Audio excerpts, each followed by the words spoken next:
Greetings, loved ones. We are continuing our series on caring for sexually abused children, and today we're going to talk about the truth about sexual abuse of children. It's never your fault. I know these are delicate conversations, but we need to have them. And please help us get these messages out. Subscribe to our channel, follow us on Facebook, Instagram, and Twitter. Hit the like button and the notification bell, and please share these messages with others. You could save a life. We begin today with a true story by Karen, who is a date rape survivor. Karen says, one night at a party, I started making out with this guy I sort of knew from school. We were both high, and when I tried to stop, he wouldn't let me go. She says, I was too wasted to stop him, and before I knew it, I was having unprotected sex with a guy I hardly knew. When it was over, I panicked. I didn't know who to talk to because I figured everyone would say it was my fault for getting drunk and leading him on. You know, there are so many myths about sexual abuse that many kids who have been abused never tell anyone what happened. If you're like most teens, you already know someone who has been sexually abused. And studies show that 1 in 4 girls and 1 in 6 guys experience some form of sexual abuse before they turn 18. And many never tell anyone what happened. There are so many myths about sexual abuse that kids who have been abused may feel confused or even blame themselves for what happened. Sexual abuse is any time someone in a position of power, physical, emotional, or psychological, engages another person to do something sexual that is age inappropriate, uncomfortable, or against their will. Sexual abuse usually includes some sort of touching, but it can also mean being inappropriately encouraged or forced to watch sexual acts, including pornography. When sexual abuse is committed by someone the victim knows, it may be called date rape or acquaintance rape. When it is committed by a family member, it may be called incest. And a person who commits sexual abuse is called a perpetrator. I use the word aggressor. A perpetrator can be anyone, the coolest kid on the football team, your favorite teacher, even someone in your family. In fact, 3 out of 4 sexual assaults are committed by someone the victim knows. If you or someone you know has been sexually abused, it's important to know what's true and what's a myth. So let's talk about sexual abuse myths and facts. Myth: it wasn't sexual abuse if you didn't have intercourse. Fact: if you didn't agree to the sexual activity, it was sexual abuse. Even if there was no or very little physical contact, if you felt like you had no other choice, for example, if the person threatened to leave you by the side of the highway, it was sexual abuse. Okay, here's another myth. If you're abused by somebody who's the same sex as you, it means you're gay. Fact: sexual abuse is a crime. It's about power and control, not desire. The sex of the aggressor doesn't say anything about whether the victim is straight or gay. Here's another myth. If you thought it was fun and you liked the attention, it wasn't sexual abuse. Fact: aggressors often engage children in inappropriate sexual interactions in a gradual and playful manner. As a result, children may enjoy the attention and the bodily sensations they experience and may not object to the ongoing abusive activities. This is still sexual abuse, and it is not the child's fault, no matter how he or she responds to the abuse. Here's another myth. If you were high or drunk when it happened, it was your own fault. Fact: getting drunk or high doesn't mean you deserved to be sexually abused. Even though it's important to be aware of where you are and what you're doing to keep safe, the aggressor is always at fault. Another myth. If you aren't physically hurt, like you're not hit or punched, pushed to the ground, it isn't really abuse. Well, here's the fact. Emotional pressure, including threats, can be just as bad as physical force. If you were made to do something sexual that you did not want to do, it's sexual abuse, no matter what kind of force the aggressor used. Carl, a sexual abuse survivor, says that when I was 8, he says, my friend's dad used to make me touch my toes while he stood behind me and held my hips. I could feel his crotch grinding into me, and he tried to make it seem like a game, but it made me feel bad inside. I hated it, but I never told anyone. After all, he was my friend's dad. I want you to know, sexual abuse is always the aggressor's fault. It is never the victim's fault. Here's another myth. If the perpetrator, the abuser, was drunk or high when it happened, it really wasn't his or her fault. The fact is, lots of people drink or use drugs and never sexually abuse anyone. Being drunk or high is no excuse for abuse.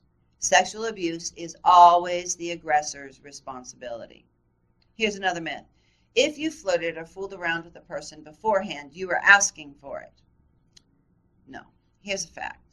Even if you made it seem like you might be interested in sex, you always have the right to say no. If you didn't agree to doing something sexual at the time, it's sexual abuse. So I'm going to pause here. Even if you might have liked kissing and some touching and stuff, and you're doing that, but then the aggressor wants to do more, like they're sticking, I'm just going to be straight here, these are difficult subjects.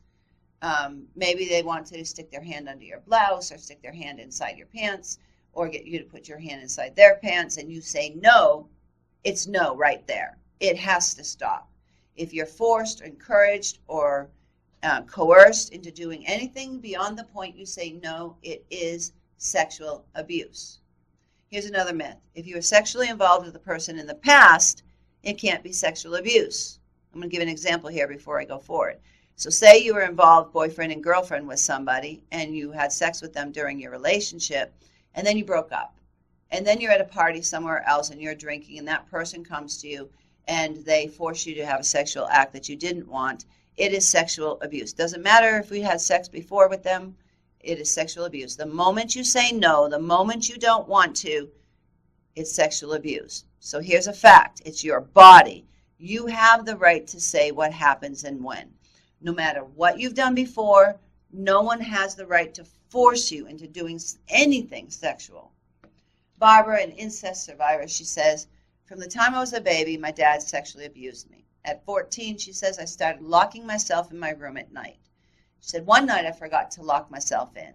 I woke up to find my father violating me. I jumped out of bed and ran to the bathroom. I told myself that it was all just a terrible dream.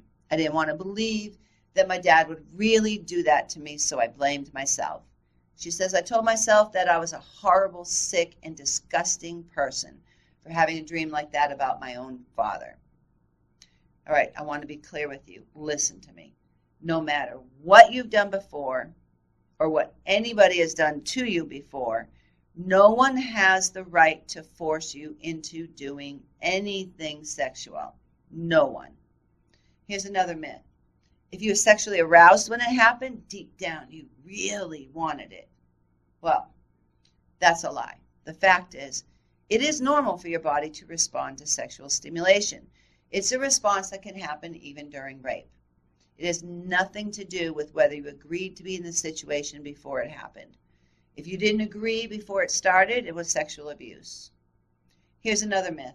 Telling people will just lead to more trouble because no one will believe you anyway. That's a lie. The fact is, letting others know about sexual abuse is the first step in healing. Most teens find that someone believes and supports them every step of the way, but this can't happen until you tell somebody what happened. Here's another myth. Once you've been sexually abused, you'll never be able to trust anyone or have a normal relationship. The fact is that most teens who experience sexual abuse go on to have normal, healthy, and happy relationships and sex lives. Talking about the abuse and getting support and treatment can help. Barbara, an incest survivor, says, it has been over 15 years since I aged out of foster care, and now I have a loving and devoted mother. I know firsthand that even children from tragic personal circumstances have enormous potential and can rise to the occasion to reach success in their lives. What a beautiful thing that is. So let's talk about where to go for help, and this information will be in our description. You can go to the Rape, Abuse, and Incest National Network, RAIN. They also have an online hotline, the National Sexual Assault Telephone Hotline, 1-800-656-HOPE, that will automatically connect you to the nearest rape counseling agency or rape crisis center. RAIN also offers information on sexual assault, tips on what to do following an attack, information on how to help loved ones who have been raped, and a search page for finding local rape crisis centers. And then there's 911rape.org. 911 Rape offers support for sexual assault victims as well as a safe, anonymous way to learn how to get help after a sexual assault. Then there's the National Center for Victims of Crime Teen Action Partnership. That's victimsofcrime.org. This toll-free helpline, 1-800-FYI-CALL, offers supportive counseling, practical information, and referrals to local resources of help. Then there's AfterSilence.org. On this website, you will find a support group, message board, and chat room for survivors of rape, sexual assault, and sexual abuse. And then there's the National Child Traumatic Stress Network, What Do I Do Now? A survival guide for victims of acquaintance rape, which is what we're talking about. This survival guide was designed to help teens understand what acquaintance rape is, the steps they should take after it occurs, common reactions, and ideas for getting help.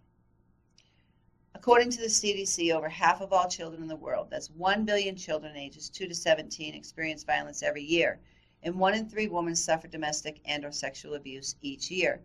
So the question is not if you'll encounter a victim of violence. The question before God is, what will you do when you do encounter them? You got to understand, you could be the person who saves a life. Micah 6:8 says, He has showed you, O man, what is good, and what does the Lord require of you? To do justice, love mercy, and walk humbly with your God. You are called. We are all called to be champions for justice. And if you're a victim of violence, I want you to know there is a way out. It is not your fault. Abuse is not love. And most of all, I want you to know you are not alone. We've given you lots of resources. And if you're suffering violence, please reach out to someone today. If you don't know who to reach out to me. If you find yourself in a dangerous situation, call 911 for help. And if you know of a child or other person suffering violence, tell the authorities. In our next episode, we are continuing this series on caring for sexually abused children.